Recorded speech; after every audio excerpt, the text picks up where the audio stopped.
Welcome back to The Mouse and Men, where we explore the grown-up side of Disney. Find us online at themouseandmen.com, where you can get our top 10 things for grown-ups to do in Walt Disney World. Find links to all of our social media profiles. Find a link to YouTube where we broadcast the podcast. And today, I'm Bradley. Sitting across from me on the screen here is Chris. Chris, I feel like suing you because Disney Plus. I know. Disney Plus or Disney Minus. Sounds like one of those headlines. It would be like in the Hollywood Reporter or Variety or something. Is it plus or minus with ScarJo? Yeah. Not happy anymore. So what's going on? Well, Scarlett Johansson is suing Disney because of how they released Black Widow just a couple weeks ago. So we're going to get into a little bit of what the lawsuit is going on. We'll just try to boil it down to layman's terms, talk about some of the facts and figures, and discuss, do we think she really has a case? So let's jump right into this week's episode of The Mouse and Men.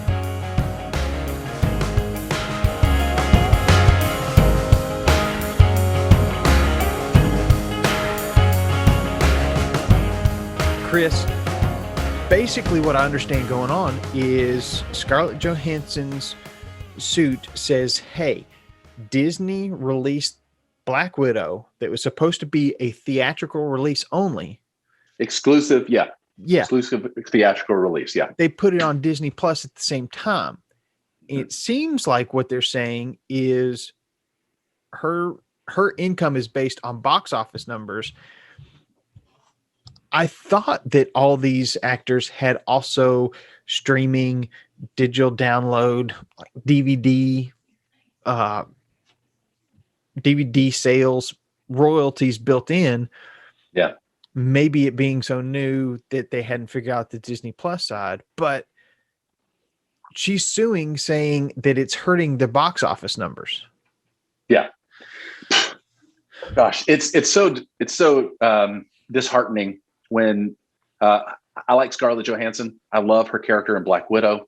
You know my fandom. I do a podcast. We do a podcast on Disney, so obviously we have some love there for Disney Plus, Marvel, and all of that. But it's sad. It's kind of like when a family friend or a family member, when you realize that they're going through a divorce or something, like, oh, things are not going to be the same. This happy little family is now, it's turning into something more serious, and so it's a bit of a bummer.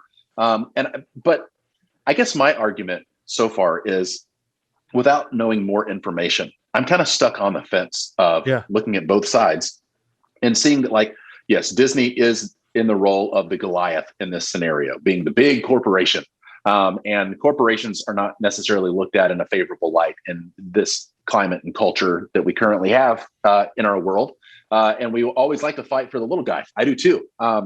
And so in this instance, though, I want to fight for the little person, but who's giving the right account of events? Because it says right here that the suit claims that Disney's Marvel Entertainment guaranteed an exclusive theatrical release for Black Widow, and much of her salary was based on how much the film performed at the box office. She contends that the superhero movie being offered simultaneously on the Disney streamer or Disney Plus resulted in many viewers staying home to watch it rather than going to theaters. So with that, I mean, what do you do? Because yes, I'm sure that there was a part of it that offering it on Disney Plus, you're not going to get as many butts and seats in theaters, as we've talked about at length on this podcast, and how we've, like, the pros and cons of all that. But let's not just look at it and to say that it was greedy Disney doing this. There was also a pandemic that happened after these contract negotiations. I mean, I think that they were finished filming before COVID hit, which is why they delayed the release, trying to give it its best chance to perform well. And I think that that's the best chance for Disney to make as much money as they can, and then people like Scarlett Johansson making as much money as they can as well. Yeah. And so if it finished filming before COVID hit, that means that the contract negotiations for this specific film could be 3 or 4 years old at this point, which, again, way back then, I don't think that things like Disney Plus, Apple Plus, all the pluses out there, ESPN Plus, all of this were a real reality. Now, they were being talked about, but weren't a reality that people were thought that they would take away the box office numbers. But now here we are. So who's really to blame? I don't know. Well, and my degree was in music business. And we looked at contracts, specifically like songwriter publishing contracts, where a songwriter signs with a publisher, and the publisher goes and basically finds all these revenue streams. Mm-hmm. And in these contracts, it says, there's a clause about future royalty streams, future revenue streams. When she signed this, there was probably, because Disney's big enough that they put this stuff in there, they're smart enough to do this, that there are future revenue streams like a Disney Plus would have been when they signed this agreement, most likely. They don't know the details, but that they can either put something in that says, it'll fall into this category, or we'll renegotiate later. But you got to think that, something was going on. But here's my question. My question is, with Disney Plus, in the current situation of things being kind of halfway opened up, maybe closing down partially again, who knows? Yeah. Black Widow is the best performing movie to be released since, I guess, April 2020. Yeah, I actually read since March 2020, but right there in that, right as the pandemic hit, it's its best release. Yeah. So it's obviously outpacing all of its competition. Mm-hmm. So how much of a smaller box office is due to just people aren't going to the theaters, which was happening long before the pandemic shut anything down anyways. Yeah. Movie theater attendance has been on a steady decline over the last 20 years. Yeah. Yeah, it's lagged behind, CD sales, physical music sales, just, by 20 years or so. So they knew something like this was coming. Then, it's released on Disney Plus. How many people are saying, "Oh, I'm not going to go to the theater opening weekend because it's on Disney Plus"? Most people who are going on opening weekend, I think, aren't going just because they want to see the movie. They want to see the movie in this experience. Yeah. Yeah. So I'm one of them. Yeah. Yeah. You've talked about it where your family loves going to the theater in that experience. Me and my family with a nearly 2-year-old, it's hard to take a 2-year-old to the movie theater. Certainly remember those days. And if we, if my wife and I went to the movie theater, dropped him off at the grandparents or something, left him with a babysitter, we're in a dark room, we're exhausted, we're probably sleeping through most of the movie. So going to the movie theater isn't in our lifestyle right now. So my question is releasing it on Disney Plus actually hurting the box office?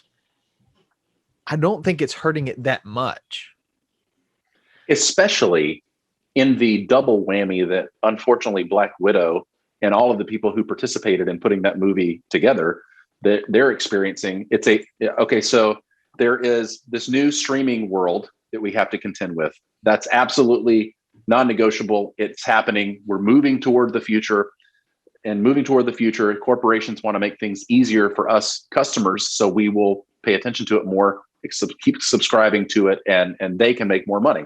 And so in this world, it's trending towards whatever is most convenient for the customer is what's going to be. I watched a commercial yesterday for Chipotle. It's like, however you order Chipotle, that's the most convenient way, which I was listening to it like, can't factually be true. There's got to be at least one more convenient way than another, but that's what they're saying. They're like, hey, customers, we want whatever you want.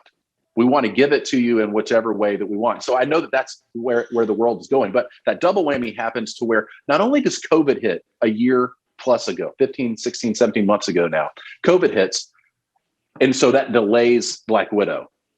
Then when you finally do figure out a time to put it in theaters and then release it on Disney streaming, which is its own argument in and of itself, whether that was okay and contractually right or wrong for Disney to do that.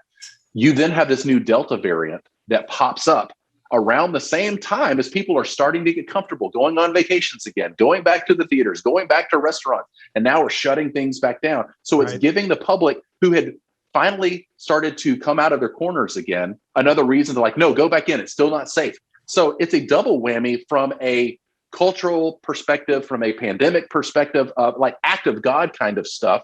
That kind of goes back to some of that contract negotiation you were talking about in music business. It's like that act of God stuff is also kind of like that, talking about getting royalties off of technology that we don't even know is going to be possible now, but we talk about it.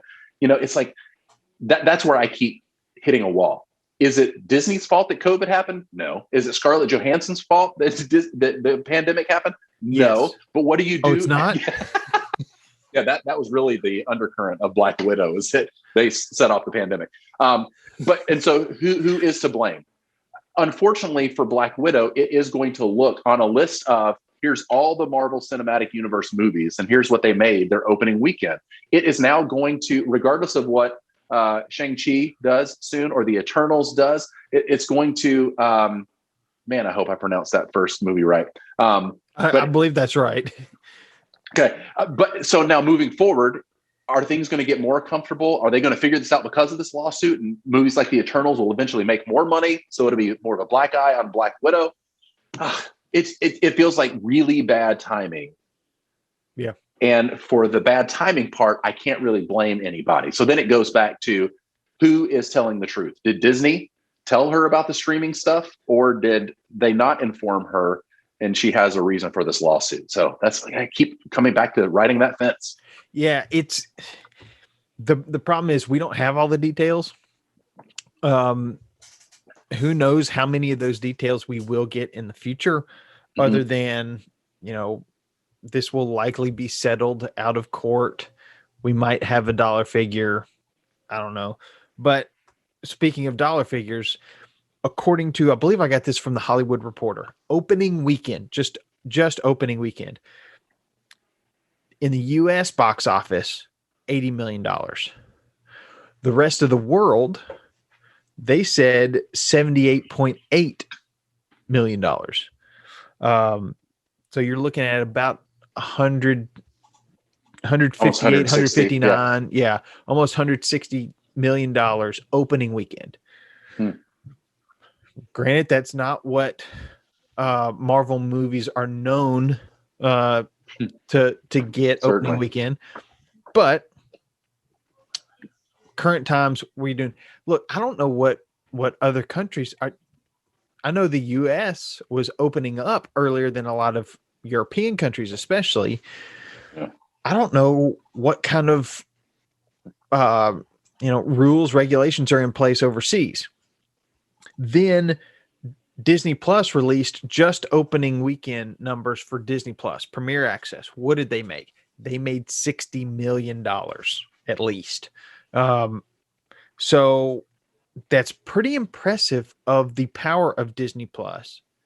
But again, my question is, how many of those people, had Disney Plus not been an option, would have gone to the theaters? I don't know. Yeah. How many of them would have gone to the theaters not in a pandemic? Now, that's probably a little bit bigger number, but I don't know. So I'm going to put on my Disney CEO hat, or maybe Kevin Feige, president of Marvel. Yeah, I'd love to hear his opinion. I doubt he would say anything at this point, but that would be a great opinion to hear. And he wears great caps. He wears ball caps wherever he goes. So I'll put on my Kevin Feige hat. What would I do if I had Black Widow or, Jungle Cruise just released Friday? So what would I do? If I think there's still some, still a chance that I can get really good numbers from a exclusive theatrical release, then I'm going to release it in theaters for 6 weeks, maybe 8 weeks. Give it almost 2 months in the theaters to see what it does. Mhm. Then at that point, release it on Disney Plus Premier Access. Maybe release it for another 6 weeks. So you're if you've got 8 weeks in the theater, then another 6 weeks on Disney Plus Premier Access before you can just get it on regular Disney Plus. Now you're looking at 3.5 months that you have to pay money specifically for this movie. Yeah. Then you can kind of gauge, okay, how many people are still wanting to go to the theater? How many people want to see it on Disney Plus and pay a little extra for it? And how many people don't want to pay anything for it? I think that could be a good little testing ground for whatever the next big blockbuster type movie is, whether that's Eternals, Shang-Chi, is it Big Red, the animated movie that's supposed to Next come out Pixar, soon? I think. Yeah. Yeah. Maybe they try it with that. I don't know. But I think you could get creative and try some different things like that if you want to still offer that exclusive theatrical release. Yeah, I think the only thing, if I was in that position of being an executive and trying to make some of these decisions, I think the only addendum that I would do to exactly what you just said is maybe offered on Premier Access on Disney Plus, maybe a little bit sooner, maybe after its second week in release. So then, because it's, again, as a company CEO, a shareholder, whatever it is, I want to make as much money as I can. Again, I know that that's like ugly corporate greed kind of thing there, but they're in business to make money, not to just make art. And it's okay if we lose money sort of thing. They all want to make money. That like maybe releasing it on Premier Access, maybe after 2 weeks or so. Again, this is just my counterpoint to your point, is that maybe then they can retain as much money as possible. We can still give the traditionalist time to go see it in the theater, and the people that are excited about seeing the movie, even if you're not a traditionalist and need to sit in those seats, an ability to go see it and sit in a seat at a theater versus just sitting in your recliner at home.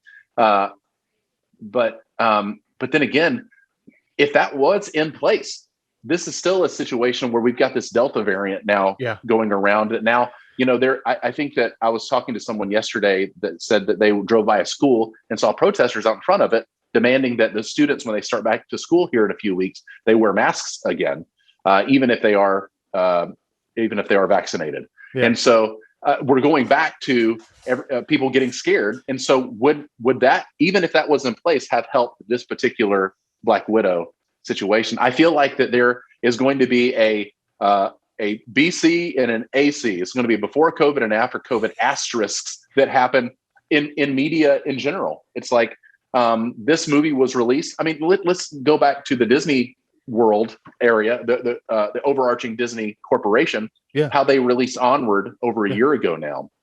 It was the first that I can remember a straight to Disney Plus, because everybody was shut inside their homes because COVID was raging when that happened. And so I'm sure that those numbers for Onward are need to have an asterisk on there, because it was another Pixar movie that just did not have a theatrical release. And so those numbers are going to be wildly lower than everything else. But it's a bummer when it's like the first true Marvel movie that's got a female lead, that is that female driven story. There's so many politics that can be in play as well. It's hard to come to a conclusion about what's right to do when you have so many people that could benefit or lose out on things depending on these things. But the future of all this is that streaming is not going away. So I think that this is going to be one of those benchmark or landmark cases as the lawsuit, because there are going to need to be further definitions made, because we're not going back to a time where there's a theatrical release or run before there is a streaming run. It just like Disney Plus does it day of, along with theaters. I think Warner Media right now, or HBO, whatever the corporation is now called, they just release it on their service for free if you subscribe to it. you don't even have to pay that premiere access for their new movies. So something like, was it Wonder Woman 1984 was one of those that fell victim to that. That there, there was a theatrical release, but when it released, people weren't going to the theaters. They were all just logging into HBO Max and watching it through that. So those numbers, again, the asterisk is there. And unfortunately, it's another female lead superhero movie. And so it's so difficult. It's the political thing. It's hard to look at both responses. Well, and from Disney's side, they're pumping all this marketing into July 3rd. Was that when this was released? Maybe July 2nd. I think we went to see it the week after that, and I thought that was opening weekend, so maybe like the second week in July, something around there. Anyways, Disney is pumping all this marketing money into opening weekend because that's the date. They're trying to push everybody to opening weekend. So if you push that, and then you can drop off marketing because now it's in theaters. People know it's in theaters. Yeah. And then it used to be that there would be a little bump in marketing, that would trail off. And they would kind of bump back up when it's released on home video, VHS, DVD, whatever.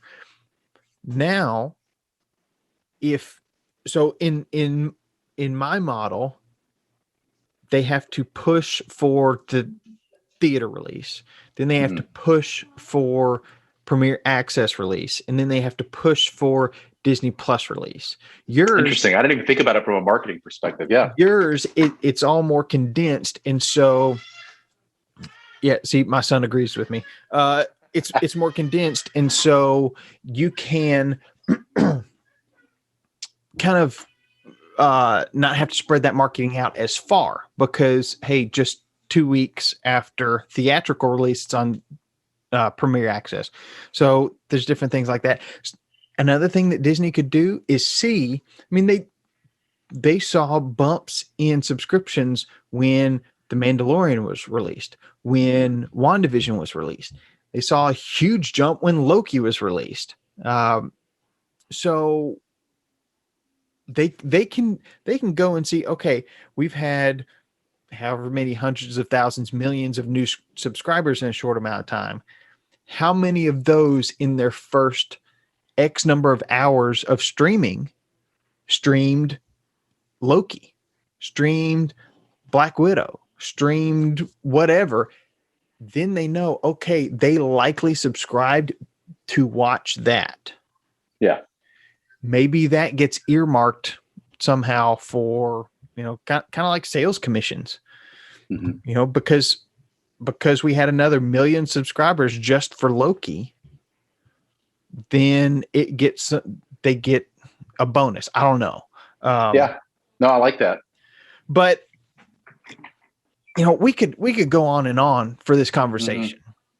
I quickly, just to mention one last point on that before we move on. I just sit with like a bad taste in my mouth because of all the things that people could have done to maybe make it different, but then all the things that were outside of anyone's control.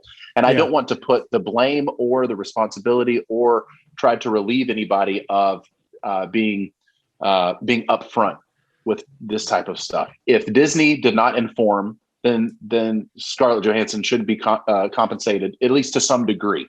But if they did inform and then her team decided not to do anything about it, then what is the lawsuit there for? It's going to be ugly. But I kind of, as you and I were talking before this, you can't put that genie back in the bottle, though. Right. We are now living in a streaming world. And so the numbers in theaters, even without COVID now, like if things just went back to normal tomorrow, things aren't going to rebound. People aren't going to go back to going to theaters as much because, again, just Disney Plus has now indoctrinated me as a watcher to watch Disney Plus. I've loved WandaVision, loved Falcon and the Winter Soldier, loved Loki, loved Onward, loved being able to watch these as soon as they're ready. And so I am now trained to watch Marvel type things for the first time at the comfort of my own home through those television series that they release. So it's It's going to change things how they're moving forward, but I don't see putting the genie back in the bottle. What if theaters think about this? You sell a ticket, maybe it's $30 instead of, the 25 that now costs for a movie. It's not really that high, I hope, wherever you are. But $30, and you get to come watch The Falcon and the Winter Soldier on the big screen. So, I mean, I think there are screens available. And you just go, you just have to go that week to see it there. I don't know. Maybe let them release each episode a week early, so everything shift. I don't know. I'm just brainstorming, but encourage people to go. Yeah. If you've got some crazy harebrained ideas like we do, we've got something for you in this week's Plussing.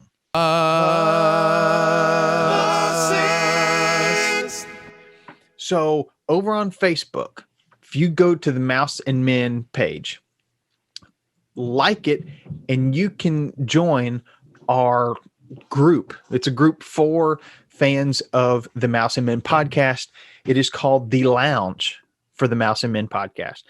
There we can have discussions. Let's just go nuts with ideas of what would you do if you could wear Kevin Feige's hat or the Disney CEO Bob Chapek's hat. How would you navigate releases in theaters, on Premier Access, on regular Disney Plus? What would you do?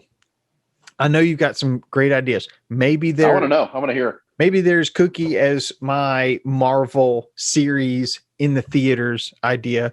Maybe they're a lot better than that. But let us know. You can find links to our Facebook page over on themouseandmen.com, where you can find links to all of our social media profiles, a link to our YouTube channel where we broadcast the podcast, and you can also get our top 10 things for grown-ups to do in Walt Disney World. One of the things to do in Walt Disney World that's not on that list is don't sue Disney. And there's got to be some fine print around there about that. And Disney, don't steal money from your actors either who are portraying your characters. Let's just everybody play nice.